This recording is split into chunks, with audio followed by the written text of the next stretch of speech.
Well, now, if you're planning to visit France and want to wear a veil across your face, don't. The penalty for doing so, under the law which came into force today, is €150 and lessons in French citizenship. The number of French Muslim women who actually wear the niqab or burqa is pretty small, and no other European country has anything similar or any similar law. But France is especially fixated on the relationship between religion and the state, so the issue is inevitably being milked for political gain all round. Richard Watson has been assessing the reaction of British Muslims to the ban. In London's East End today, there were plenty of women wearing face veils at a time when their counterparts in France have been publicly derided. A walking coffin is how one French minister described the burqa, while even President Sarkozy referred to them as a sign of debasement. In Paris today, the two women making a stand by flouting the new law were mobbed by the press. France follows Belgium in banning them in public places. And while there's no mainstream political appetite for similar moves in the UK, the issue will spark debate about freedom of choice, fundamentalist Islam and social integration. Here in the East End of London, it's actually quite common to see women wearing the headscarf or the hijab. It's not uncommon to see them wearing the full face veil, the niqab, which just leaves the eyes open for public view. So how does talk of banning the face veil play on these streets? Hi, my name is Jasmine Amlai. I'm a little bit magician. I'm trying to do some magic. I love children. I love magic. A few hundred yards away, we caught up with Jasmine, a Bangladeshi Muslim who wanted to tell us how she's suffered for not conforming to fundamentalist religious doctrine. Not only did she marry a Christian man, she refuses to wear the veil and performs magic tricks, the work of the devil for some, even though her audiences are school kids. See?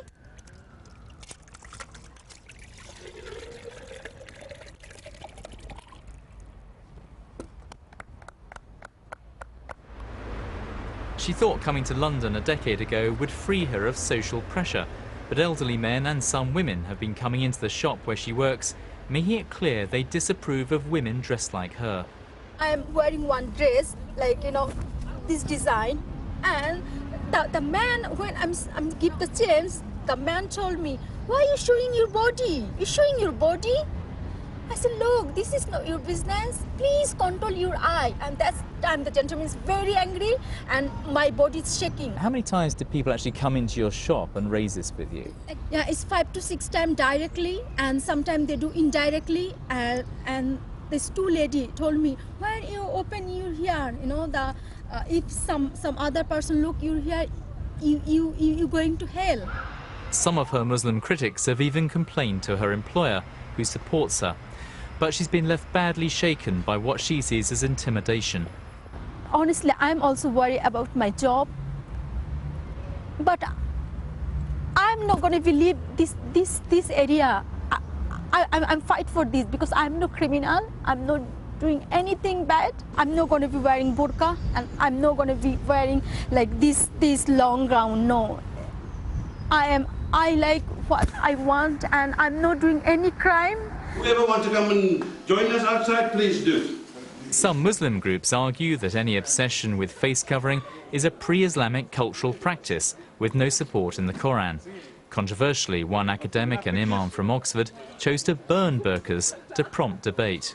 This cultural rag, this cultural cloth, is pre-Islamic in origin. It's really found first time in the Byzantine and Persian empires, when the aristocratic men of those days would regard their women as property, and they would then cover and conceal their property from the gaze of the riffraff, from the hoi polloi. Ultimately, this is about patriarchy, sexism, misogyny. It's about controlling women, you know, getting men to define their identity. We tried hard today in East London to persuade numerous women wearing the veil to explain their decision. None wanted to go on camera, but some simply said it was beautiful, but declined to elaborate. This young woman did agree to talk about her decision to cover her hair.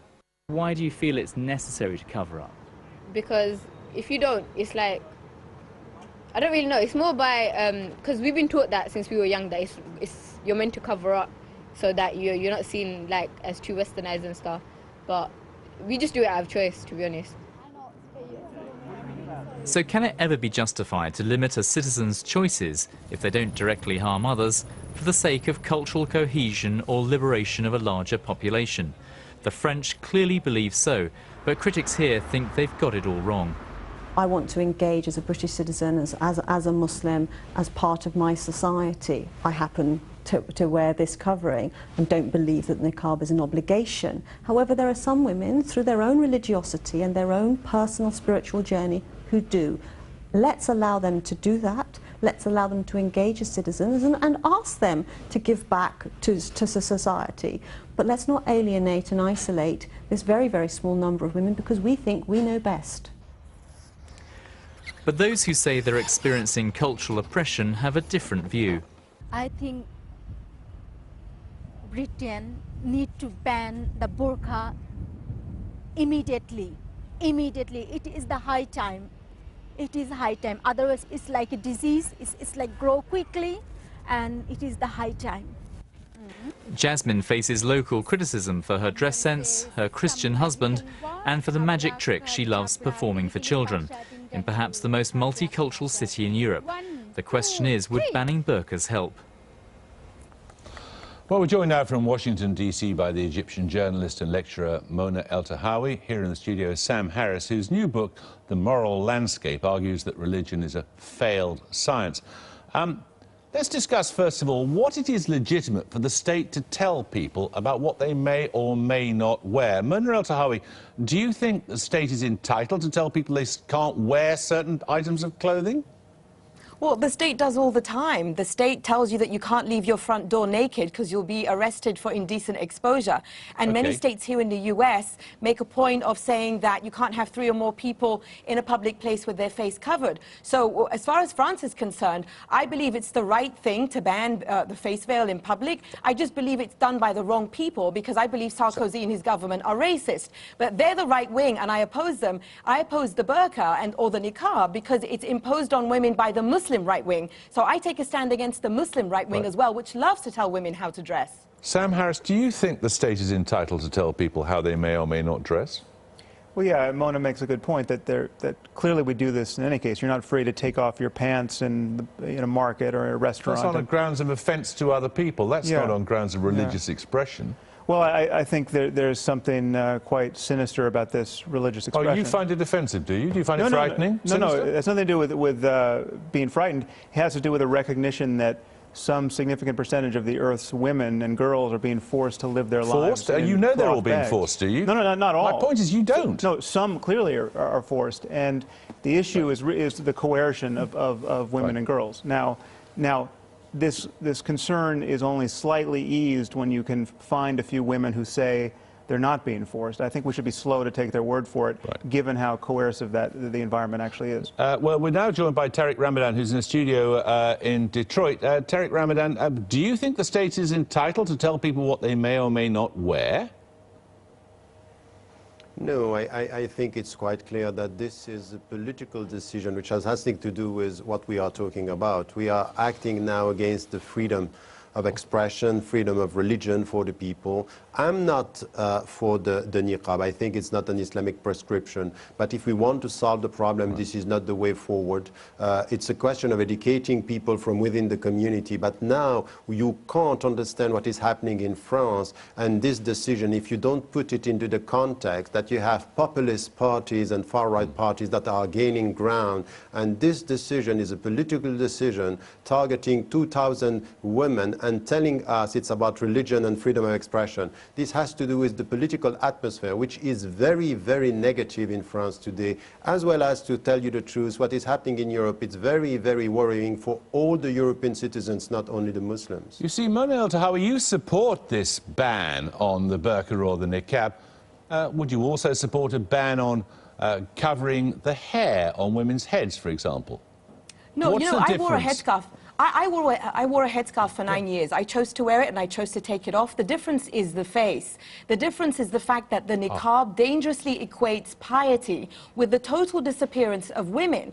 And it's not about choice here because we're talking about an ideology, the Salafi Wahhabi ideology that imposes niqab on women. This is such a misogynistic ideology that it does not even believe in the concept of a woman's right to choose anything but her right to cover her face. Now, Tara is saying that he supports freedom of expression, And yet here in the US and freedom of religion, he supported moving the Islamic Community Center near Ground Zero out of concern for American sensitivities, and yet here he is supporting covering women's face. Well, I support banning the face veil. It's exactly the same. Okay, I'm telling you, we are not getting into the question of the mosque and where it is in relation to Ground Zero. Let's stick to this question that we originally started out on, which is the question of what it is okay for the state to tell people they cannot wear. Now, Tariq Ramadan, the point is that it's something specific about the face, the covering of the face, that people find offensive. Would you accept that point? Of course, I can accept that, and I myself don't think that, but it's not for the state to say this. And by the way, many of the women who are wearing the niqab are converted to Islam, and they are saying we are doing on our own. This is our own choice. Who is the state? Who are the people in the state to tell the people the way they have to dress and not to dress? I think that this has nothing to this discussion about freedom for them. It's once again to target the Muslims and once again about the women, and just to make it clear today that we are resisting the Muslim presence, and by targeting the symbol we are attacking the Muslim communities. It has nothing to do with this women's freedom, because they don't care about this. How are they going to deal with the wives of the princes and the kings who are coming to come in France? By banning them, they are not going to do that. Okay. Would you extend, Sam Harris, this ban to, for example, clerical vestments, monks' habits, nuns' habits? No.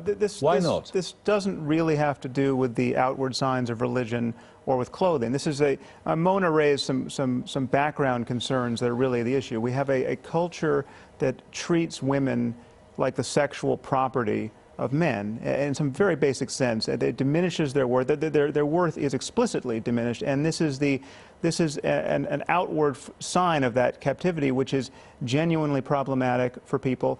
Effacing people is intrinsically isolating, and when it's done either under true coercion or tacit coercion, it clearly should be a concern of the state. Now, I think I share your concern. I think people should be free to dress however they want to dress, but we're talking about a context in which women are denied medical care because they can't be released from their husbands. France does this in the name of a secular state. That's whether it's a fig leaf or whether that is the genuine conviction. Yeah. But I mean, Syria claims to be a secular state. There is no truly secular state anywhere, is there? Well, there are some, but that's not the crucial issue. The issue is here, we're talking about how can women flourish in this world? Sorry, say again? I mean, we all should be united in a concern for women flourishing. Women have been treated horribly for thousands of years in the context of religion, and there's a theology that diminishes their status. Now, of course, this is true in Judaism and Christianity, but Jews and Christians have gotten over this to a remarkable degree, and this inequality, which treats women like property, is uniquely a problem in the Muslim world. What do you make of that argument? Who? Sorry, you, yes. I'm so sorry, you obviously didn't hear me.